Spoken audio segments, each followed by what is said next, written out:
Okay now? You can hear me? It's okay. Alhamdulillah, yes. Okay.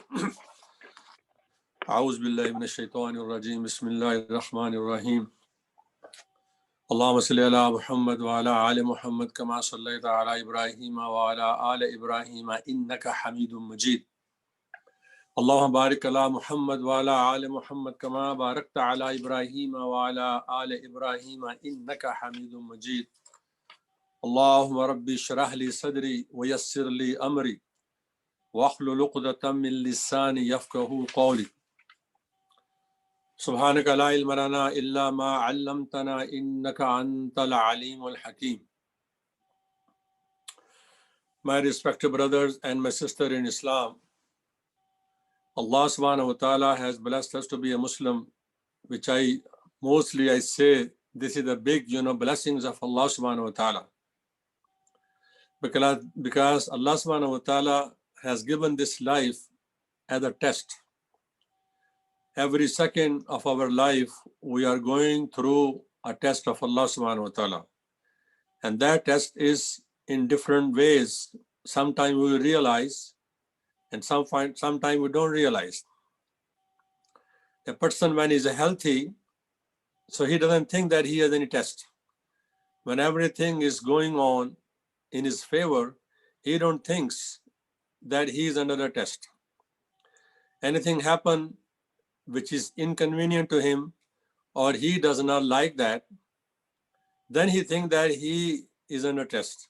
If somebody gets sick, if somebody is ill, somebody has financial difficulty, or somebody has a problem, then he thinks that he is in trouble. Otherwise, in the normal life, he doesn't think that way. But my respected brother, every second, because Allah subhanahu wa ta'ala is testing us, what we do in a happy mood, what we do when we are in trouble, what we do, when we are at ease, and what we do when we are in difficulty. My respected brother, Alhamdulillah, the believers who has an iman in his heart, every second and every action of him is in favor of him. Hadith is saying, the meaning of the hadith is that the believers is in a win-win situation all the time. That if he gets something from Allah subhanahu wa ta'ala and he say Alhamdulillah, then he gets the reward for that. Allah subhanahu wa ta'ala will return him better than the name of what he has given to him now. And if he is in difficult situation and he shows the patience and he is still happy with Allah subhanahu wa ta'ala, then Allah subhanahu wa ta'ala will also give him the reward for that. Because for each and every action, Alhamdulillah, Allah subhanahu wa ta'ala is going to reward us. My respected brother, one of the tests Allah subhanahu wa ta'ala has put on you and me is that how we spend our life. It is said that we need a money, we need some wealth, we need something to survive in this life. A person has to fulfill his obligations, even though he is single. He has to eat, he has to dress himself, he has to live somewhere, he has to wear some clothes, and he has to take care for the parents and the rights of the neighbors. And if he's married, his wife and children and all those obligations, he has to go through that. And one of the tests from Allah subhanahu wa ta'ala on you and me is that how we earn our money, how we earn our livings. So it is recommended by Allah subhanahu wa ta'ala that the believer is such that his earnings are halal all the time. Okay, whatever he earns, that is justified, because Allah subhanahu wa ta'ala is going to test us with this thing. And also on the day of Qiyamah, that the 4 questions will be asked to each one of us. And one of the questions will be how you earn the money and how you spend it.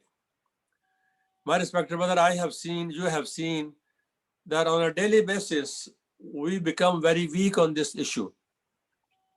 And what happens is a person is praying, he's fasting, he's giving the zakat and charity. He is giving so much, you see, but he don't see the results. He don't see anything. Of course, you see, the believer, the reward is inshallah in the hereafter. But there are some signs and signs of satisfaction and signs of pleasures of Allah subhanahu wa ta'ala. He feels, the believer feels in his heart. So what happened? It is said that there are so many things. If the believer is doing it, then all his good actions are not, you see, given any credit to him. This is something very, you see, serious for all of us. And it's that if a person is committing a shirk with Allah subhanahu wa ta'ala, none of his good deed is accepted. And then if a person is disobedient to his parents, then all his good deeds are held up. And if a person is having a habit of drinking wine and beer and liquor, you see, so then all his good deeds are also held up. They are not giving any reward. And the person who is eating haram, who is earning halal, who's earning haram and who is eating haram, so all his good deeds are rejected. And the person who has ceased his relation with his relatives, and you see, I'm talking about those relatives which are having a biological relation, his brother, sister, from the mother's side, from father's side, and like that. If he has ceased, is not in a good mood with them, is not just talking to them, then all his good deeds are also, you see, not accepted. And the person, you see, who is you know, having in his heart so many diseases, and they are all dealing with the people. That is, he thinks that he is better than the other believer. He's proud, and he's having a jealousy in the heart, and he looks down on the other people, and he is lying. He's a malice, and he is, you see, having a look down upon the other people, and he's doing the backbiting or the slandering to the believers, or see, all these his good actions are nullified. So it is very important, my respected brother, that we look into all those things one by one, and you see where we fall, where we are. It is very important that the believer is not only praying 5 times daily salat and paying zakat and doing the azkar of Allah subhanahu wa ta'ala. They are very good, no doubt about it. But when you become, you know, closer to Allah subhanahu wa ta'ala with 3 things, Nabi Karim sallallahu alaihi wasallam has said that you can win Allah's pleasure, which are very easy for us, but we pay very little attention to that. And one of them is that we become muttaqi, that we have the fear of Allah and also the love of Allah. Al-Muttaqi has been mentioned, this word in the Quran many times. Each time it has been mentioned, it means that we come closer to Allah subhanahu wa ta'ala by fulfilling his orders, the way Nabi Kareem salam has, you know, explained to us. And those things which Allah subhanahu wa ta'ala has prohibited, you know, we don't go close to it. See, so if a person takes care for these things, then he is beloved to Allah subhanahu wa ta'ala. So second thing is, so the person, you see, we do all the positive things. We do this, pray and pay zakat and fasting, alhamdulillah, and go for hajj, alhamdulillah, very good. This is good to do. But when the things come on the other side not to do, for example, do not look haram, do not say anything bad to the people, do not backbite, do not eat haram, do not consume haram, do not deprive somebody from his rights. If a person takes care for that, then actually we become very close to Allah subhanahu wa ta'ala. And then it is said that if we take care of all our actions, what we are doing it, we should not hurt somebody by our actions. And those include our tongue, our physical action, or financial responsibility. If we have towards anybody, we should not deprive him of those, you know, obligations. And the third thing is that what I love for myself, I should love for my other brother. Because Allah subhanahu wa ta'ala is saying, وَلَقَدْ كَرَّمْنَا بَنِي آدَمَ وَحَمَلْنَاهُمْ فِي الْبَرِّ وَالْبَحْرِ وَرَزَقْنَاهُم مِّنَ الطَّيِّبَاتِ وَفَضَّلْنَاهُم عَلَىٰ كَثِيرٍ مِّمَّنْ خَلَقْنَا تَفْضِيلًا. That Allah subhanahu wa ta'ala has honored all the human beings. That includes all the human beings, whether he is a Christian, whether he is a Jew, whether he is a believer, whether he is not a believer. So we should respect him. We should do, if we have to have to give his rights, we should give his rights. It's not that he's a non-believer, we can do harm to him. No. If he's our neighbor, it is saying that all my actions should not disturb, should not hurt the other person, especially our neighbors. So my respect, these three qualities, if a person has it, then this person is guaranteed the paradise. My respected brother, Nabi Kareem Sallallahu Alaihi Wasallam has shown us an example. He in this life, he doesn't have too much possession of the wealth. Whatever he has it, he always distribute to the poor people. And it is said that Nabi Kareem Sallallahu Alaihi Wasallam is about to leave, because the sign of his death and sign of his departure is with the Sahaba Kiram al-Ajmain were looking at him, but he has a fever for the last 5-6 days, too much, and that was not getting recovered. So Nabi Sallallahu Alaihi Wasallam, you see, he also has the entitled for the bounties, for the Mali Ghanimat, when they have the fight against the enemies of Islam, and whatever they get from there, his share was also with there. So out of his share, even though he is entitled to keep it, but Allah subhanahu wa ta'ala has given him so much generosity that he will always, distribute to the poor people. He don't even keep to himself. It is said that he is on the deathbed, and he asked, you see, that he has 40 slaves at that time with him. So he set them free, all of them. He doesn't keep even one of them.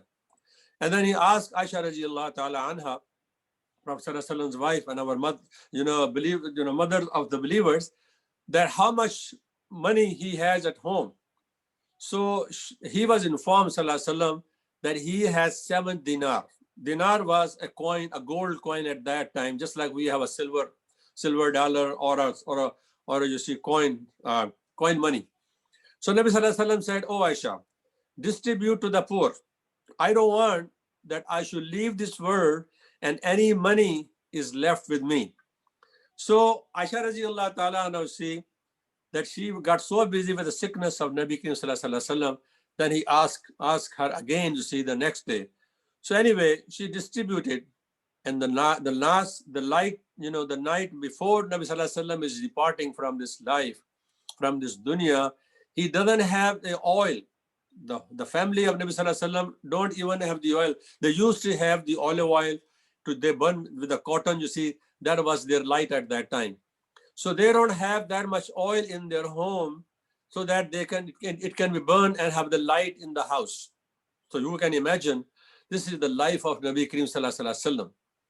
Then he has borrowed some money from the Jew person for the 75, you see, you can say, is a mayor over there with the barley. But he was not able to pay it back, and he has, Sallallahu Alaihi Wasallam, has put his, you see, arm dress as a lien on that. So he was not able to cover it back. This was his life. My respected brother, everybody needs the money to take care for his livelihoods and the needs we have to fulfill in this life. But if it is the earnings are halal, if the earnings are halal and spendings are according to the Sharia, then every second and every situation of the difficulty or the easiness he's go through, he is entitled by Allah subhanahu wa ta'ala to get the reward from his prayers. My respected brother, Sahaba Kiram al-Ajma'in, they have a very difficult time. You see, we all know Nabi Sallallahu Alaihi Wasallam, you see, 1 day pass, 2 day pass, 3 day pass. Sometimes you see, so many times passes, Nabi Alaihi Wasallam doesn't have anything at home to cook. So there was no smoke coming out of the house to cook something. You see, at that time, They don't have the stove just like we have it. So it was a great difficulty at them to go through that. But Nabi Sallallahu Alaihi Wasallam, taught us a lesson that how a believer should live a life. He could be a poor and he's going through the hunger. He's going that hunger after hunger, but if he's a patience and he is not doing anything haram, this person will be high ranks in the paradise. My respected brothers, Siddiq Akbar Raziallah Ta'ala anhu, he was the Khalifa. He's the Amir al-Mu'mineen. So he was given the caliphate. You see that he was the Amir al-Mu'mineen for 2 years, 2 months, and some, like this. Not maybe you can say 2.5 years, the maximum. So at the time of his death, he has 40, sa of the dates. That was given to him as his share from the Mali Ghanima. So he asked his household, that he asked Aisha Raziallah Ta'ala anhu, her daughter, that this, dates, I give it to you. So you distribute to all your brothers and sisters. I don't want to keep it with me. Then he asked the question that, how much I have withdrawn the money. We all know that Siddiq Akbar Raziallah Ta'ala anhu, he was a cloth merchant. He will take the cloth and sell to the people. This was his earning. This was his living at that time before he took the Shahada. So when he's make the Amirul Mu'mineen, one day he put the all the sheets and all the clothes on his shoulder and left the house to sell to the people. Umar bin Khattab Raziallah Ta'ala saw him. That, where you going, oh Amirul Mu'mineen? He said, I'm going to work. I'm going to have my earnings for my family members. So he said, wait a minute. If you engage yourself in the activities you used to do it, you won't be able to do the work of the ummah. You have a responsibility now. So let's go to Abu Ubaidah Raziallah Ta'ala anhu, who was in charge of the financial, trade at that time. So they went over there for him, and they fixed some amount for him, which was just sufficient to fulfill his daily, food requirements, not more, not less. So it is said that Abu Bakr Siddiq Raziallah Ta'ala anhu, when he's about to leave, so he asked that how much money he has withdrawn from the treasures, from the Baitul Mal. And he was told that 6,000 dirham, they have been given to him at all this time. And he said, I have the Mali Ghanima. I was given a certain piece of land as my share from such and such, battlefield, from battle. So you sell that property, and the 6,000 I have withdrawn so far should be deposited back to the Baitul Mal. Then he asked the question that since I was made the Amirul Mu'mineen, from that time and today I am living from this life, how much increase have been in my possession? So it is said, they look around. He said that he was the one slave who was feeding the kids, and he also bring the water, and also he was sharpening when he was free from all these duties. So he sharpened the swords of the believers for the battlefield. And then he has one camel which used to do the transportation, and also to bring the woods and also the water on that. And then it said that anything else, it is said that he has one sheet he covered on himself, and the value of that sheet, for our understanding purpose, we can say it was $1.25. $1.25. So he said these three things, when I depart from my life, when I leave this life, so these three things should go back to the next Amirul Mu'mineen. So it is said that when after the burial of Amirul Mu'mineen, Abu Bakr Siddiq Raziallah Ta'ala anhu, so they took these three things: the slave, the camel, and the one sheet. And also the 6,000 they already have deposited to the Baitul Mal. So these three things were given to Umar bin Khattab because he was elected the new Amirul Mu'mineen. And he said this all possession was increased to Abu Bakr Siddiq when he became the Amirul Mu'mineen till he died. So Umar bin Khattab Raziallah Ta'ala, he started crying. He said that he has made my life and the life of the people who will come behind me very difficult. You see, they were so curious, they were so, you see, careful that they do not owe anybody anything.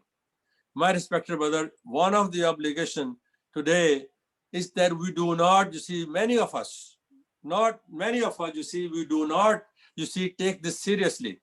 If a person is working for somebody, so, and he is hired to perform the duties for 5 hours, for 8 hours, for 10 hours, whatever, and he is rewarded for his services.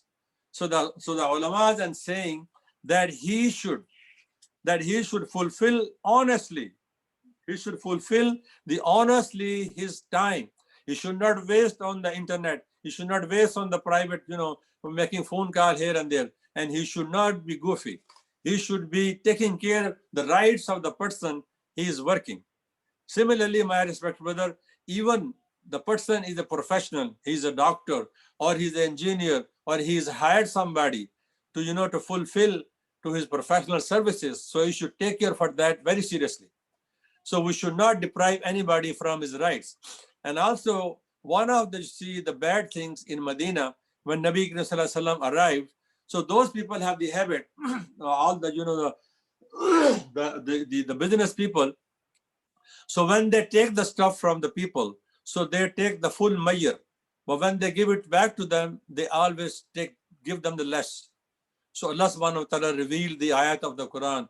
وَيْلٌ لِلْمُطَفِّفِينَ الَّذِينَ إِذَا اكْتَالُوا عَلَى النَّاسِ يَسْتَوْفُونَ وَإِذَا كَالُوهُمْ أَوْ وَزَنُوهُمْ يُخْسِرُونَ. So those people, Allah subhanahu wa ta'ala is saying that be fearful of Allah subhanahu wa ta'ala. That Allah subhanahu wa ta'ala does not like this. It is haram. That when we take our share, when we take our rights, so we take the full, but when we have to give it back, we don't give it full back. So similarly, my respect, brother, there are some rights, sometime on us of the other people. Maybe my brother, maybe my sister, maybe my inheritance, maybe my job, maybe my dealing with the people, whatever it is. You see, I should be doing justice in all the time. It is said, I give you one more example. There is a one tabai that they have seen the Sahaba Karam al-Ajma'in, they have lived the life of Sahaba Karam al-Ajma'in, but they have not seen Nabi Karim Sallallahu Alaihi Wasallam with their own eyes. His name is Yunus bin Abid. You see, that he has a cloth shop. So he used to sell the cloth, and the people from the villages and other people, they come and buy from him. So his son was also working with him in his shop. So he went over there from his shop to see somebody. In the meanwhile, one customer came to his shop, and his son, sold one piece of cloth to him. So it was a large amount of that cloth. So that was sold to that person. So that person paid the money, and now he is going back to his village, because people come to Medina, people come to the other big cities, for Friday or for some other occasions, and when they finish their work, they go back to their villages.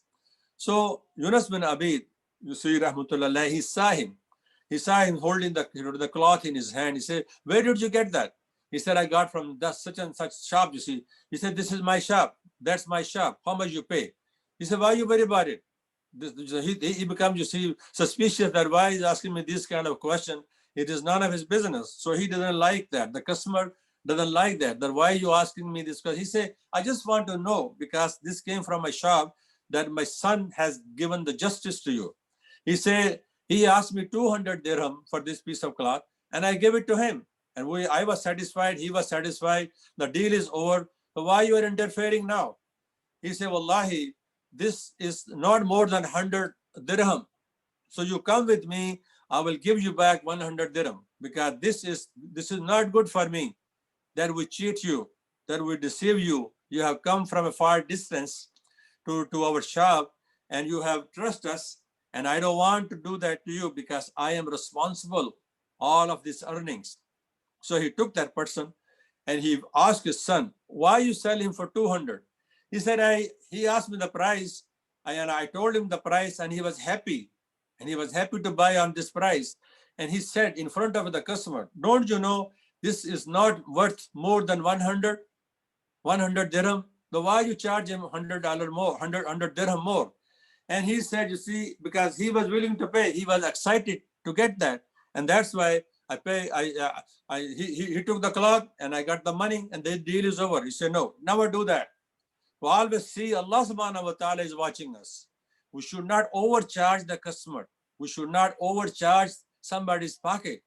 You see, we cannot. The customer said that, you see, with this money I have paid, I was happy because when I go to my village, I can see, I can sell it even more price with this one. He said, no, no, no, no, no. You can, you should be also fair to the customer.